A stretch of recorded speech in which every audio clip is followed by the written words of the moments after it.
Hi, this is Dave Katz with Therapist Consultants, and I have a tip for you. It's a tip that I'd rather not share, but it's one that I think we have to share.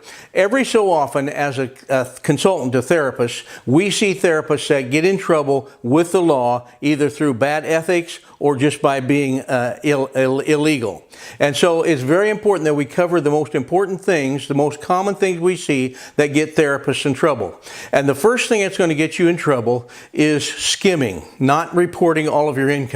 You know, most people pay by credit card, they'll pay by check, but some pay by cash.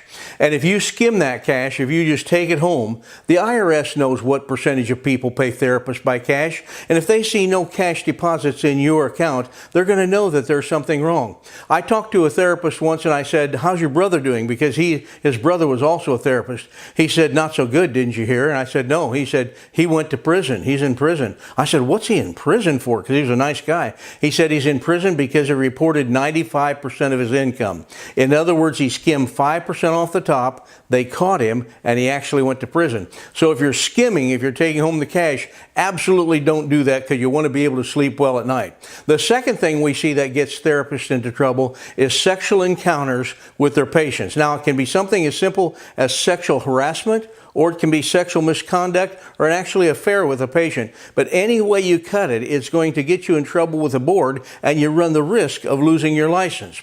The third way is very much like that. It's any sexual activity or encounters with your staff, if you have staff. And it can be sexual harassment, which you're probably not going to lose your license over, but you're going to get into trouble over and have to defend yourself. And it could be sexual misconduct, in which case you would probably be up for a possibility of losing your license. And here's why. As a therapist, you hold special power over your employees, and you hold special power over your patients, and they're more likely to do what you say against their will. And so the court takes a very dim view of you making sexual advances toward your staff or toward your patients. And then the last one that I see people get in trouble with, it usually doesn't cause them to lose their license, but a lot of times it gets them in trouble, is to make false claims. For instance, I have one therapist that I know that has a doctor's degree in divinity.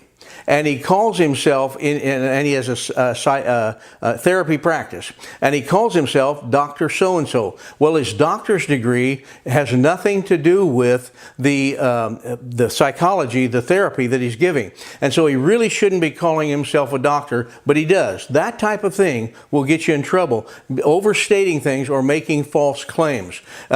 It's a simple statement like this: "See me and you'll feel better again."